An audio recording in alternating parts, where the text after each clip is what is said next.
본인이 직접 연락 못하니까 네. 아시죠? 그 부대에 있는 네네. 친한 사람들을 통해서 합의 종용하는 경우 너무 네, 많잖아요. 맞습니다. 이것 때문에 피해를 입은 군인들이 너무 힘들다. 네. 그래서 선고충위원회에도 이런 거 좀 그만하게 해라. 안녕하세요. 네, 여러분의 인생을 지켜드리는 인생변호사, 검사 출신 이고은 변호사입니다. 안녕하세요, 인친이 여러분. 저희 이제 군 범죄, 군 형사센터 오픈했다라고 말씀을 드렸는데요. 오늘은 저희 법무법인 온강에 새로 합류하신 군 검찰에서 얼마나 재직하셨습니까? 20년 네. 근무했습니다.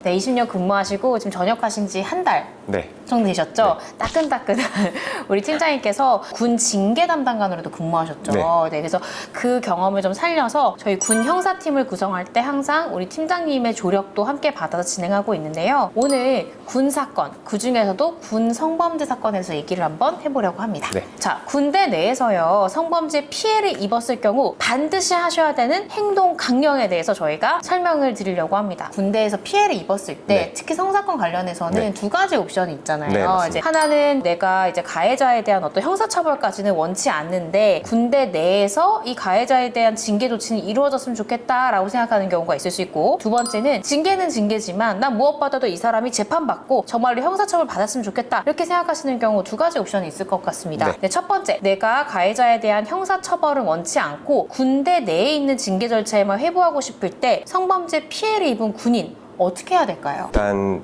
그 소속 부대의 상관에게 네. 피해 사실을 보고를 하셔도 되고, 네. 그다음에 감찰이나 네. 선고충 전문 상담관에게 피해 사실을 신고를 하셔도 됩니다.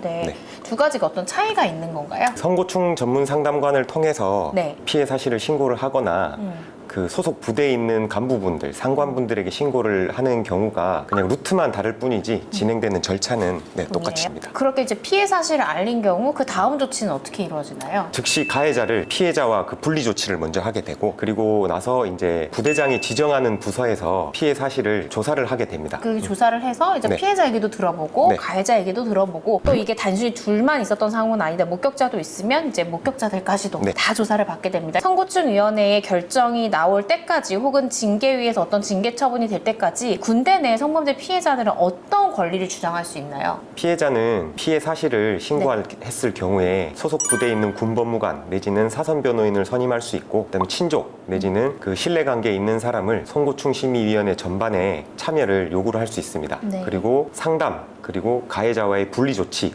전출 등을 요구할 수 있게 됩니다. 맞습니다. 그러니까 이거는요, 요구할 수 있는데 특별한 사정이 없고 정당한 사유가 있지 않는 한 그 부서장은 이걸 거부할 수가 없잖아요. 네, 맞습니다. 그러니까 성범죄 피해 입으신 분들은 이런 권리가 있다는 거 반드시 기억하시고, 가장 중요한 건 징계 절차건 아니면 군 형사 절차건 피해자의 최초 조사 진술 진짜 중요하잖아요. 네, 맞습니다. 그걸 기준으로 해서 조사를 거듭하거나 아니면 같은 사건이 징계에 갔다가 군 형사에 갔는데 최초 징계 단계 때 얘기했던 진술과 피해자 진술이 많이 달라지면 사실은 이거는 피해자 진술의 신빙성이 문제가 될 수 있거든요. 그래서 만약에 내가 이 사건으로 정말로 가해자를 제대로 된 처벌하고 싶다라고 생각하시는 분들은 형사고소 생각하기 전에 사실 이 징계 단계부터 전문가의 조력을 받으셔서 첫 번째 선고충위원회에서 피해자로 조사받을 때 사선 변호사 동석해서 피해 내용 조사받을 수 있거든요. 그래서 이때부터 잘 진술하실 수 있도록 전문가의 도움을 받으실 필요가 있습니다. 그리고 사실은 아시다시피 뭐 군인들 강제징용 벌금이 없잖아요. 네, 없습니다. 그러니까 이게 가해자들 같은 경우에는 네. 분리조치된 후에도 본인이 직접 연락 못하니까 네. 아시죠? 그 부대에 있는 네, 네. 친한 사람들을 통해서 합의 종용하는 경우 너무 네, 많잖아요. 맞습니다. 이것 때문에 피해를 입은 군인들이 너무 힘들다. 네. 그래서 선고충위원회에도 이런 거 좀 그만하게 해라. 합의를 종용할 때 만약에 피해자에게 변호인이나 대리인이 있는 경우에는 그 가해자 측이나 혹은 중간 지인에게 연락받았을 때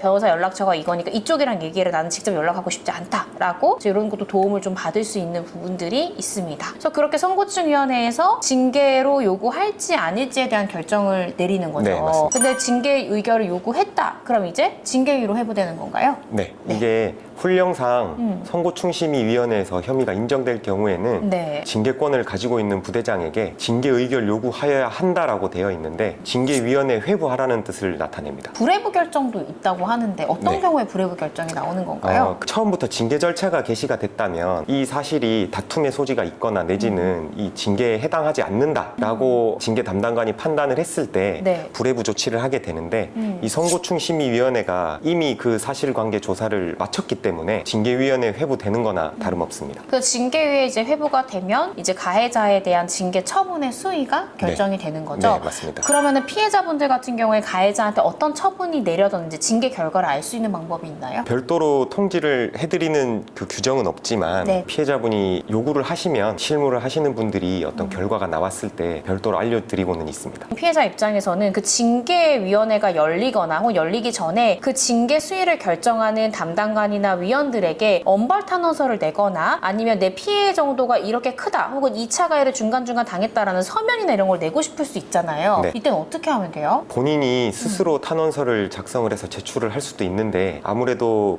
아까 변호사님께서 말씀하셨던 것처럼 네네. 그 전문가의 도움을 받는 것이 더 좋을 것 같습니다. 징계위에도 이제 피해자 변호인이 의견서 충분히 제출할 수 있는 거죠. 네네, 맞습니다. 그럼 징계위 절차에 피해자 변호사가 출석할 수도 있는 건가요? 예를 들어서 네. 가해자가 혐의를 부인하고 있고 그럴 경우에는 징계위원회에서 피해자를 증인으로 채택을 할 수도 있습니다. 사실 그렇게 많지는 않은데 만약에 피해자 본인이 원한다면 징계 그 위원장한테 요구를 해서 네. 출석을 해서 자신의 의견을 표현하고 싶다라고 이야기를 하면 네. 출석을 할 수도 있습니다. 네. 그래서 그때 변호사도 함께 가서 진술하시는 걸 도와드릴 수도 있고 또 변호사가 자신의 의견을 개진할 수도 있고 그렇습니다. 그래서 아무래도 혼자 가면 너무 떨리잖아요. 네. 그 징계위원들과 가해자와 가해자의 변호인들이 있는데 심리적인 지지뿐만 아니라 피해자분이 당황해서 말하지 못하는 부분도 변론할 수도 있고 서면으로도 일목요연하게 잘 정리해서 제출할 수도 있으니까 이런 부분 도움을 받으실 수 있습니다. 여기까지가 군 내부 징계 절차가 원했을 때는 이런 스텝으로 가는 겁니다. 근데 생각이 좀 다를 수도 있잖아요. 네. 내가 이거 징계만으로 끝낼 수는 없는데 일단 군 형사사건화 하고 싶어 라고 마음먹는 피해자도 있을 수 있잖아요. 네, 맞습니다. 이때는 어떻게 해야 될까요? 피해자분들이 군 내에 계시다 보니까 네. 군성범죄는 민간 수사기관에서 절차를 진행하게 되는데 신고를 할 수 있다는 사실을 잘 모르시거나 그쵸. 네, 본인이 스스로 신고를 하면 안 된다는 생각을 하고 계세요. 맞습니다. 물론 군사경찰이나 각군 검찰단에 신고를 하실 수도 있지만 군 수사기관에서는 이 수사권이 없기 때문에 어차피 민간 경찰 내지는 검찰로 이첩을 하게 됩니다. 그럼 피해자분들이 직접 경찰서나 검찰청에다가 해당 피해 사실을 고소를 하거나 신고를 하실 수도 있습니다. 그렇게 돼서 이제 군 내부에는 안 알렸어요. 근데 이 피해자가 바로 경찰서에 고소장을 제출했어요. 그럼 가해자의 비의 사실에 대해서 군은 모릅니까? 아니요. 그건 아니고 네. 군에 신고를 하게 되면 절차는 분리조치되는 건 똑같습니다. 네. 그래서 만약에 피해자분이 경찰에만 고소하고 부대에 보고를 하지 않으셨다면 네. 가해자는 경찰에게 고소장이 접수됐다라는 연락을 받아야만 알게 되는데 네. 피해자분들이 가해자를 그 민간기관에 신고를 했다 하시더라도 부대에 그 신고 사실을 보고를 하면 분리조치가 바로 이루어지게 됩니다.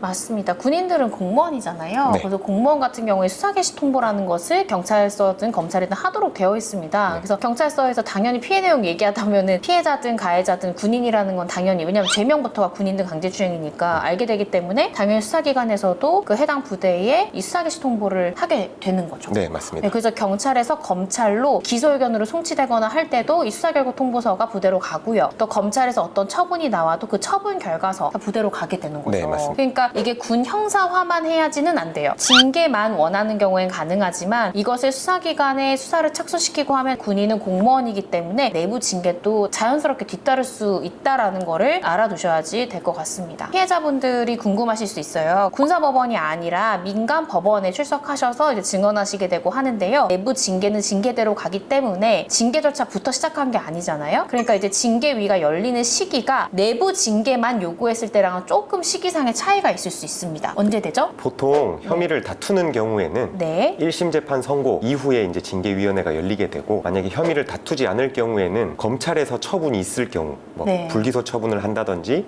재판에 넘긴다든지 했을 때 오는 통지서를 기준으로 징계위원회가 개최되게 됩니다. 내가 군형사 사건으로 처음 이 피해 사실을 알려서 시작했을 때는 뭐 검찰에서 법원으로 넘길 때 혹은 1심 판결이 선고될 때 그때쯤 징계위가 열리게 된다라는 점을 알아두셔야 그 징계위 때 내가 어떤 탄원서를 내고 싶거나 서면을 내고 싶거나 할 때 적기를 놓치지 않잖아요. 이 부분도 꼭 기억해 두셨으면 좋겠습니다.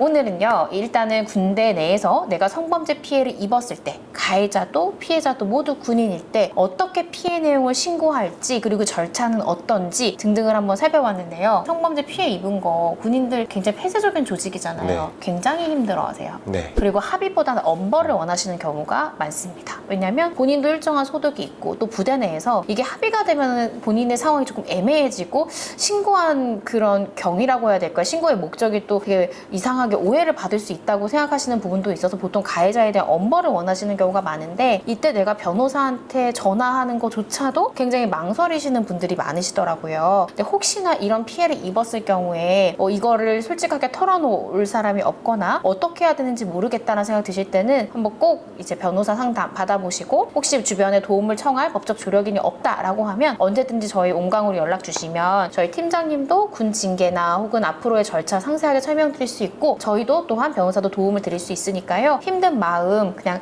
안에만 두지 마시고 꼭 이런 부분 법적으로 한번 조언을 받으셨으면 좋겠습니다. 오늘 영상 유용하셨다면요. 좋아요와 구독. 알림 설정까지 부탁드립니다. 감사합니다.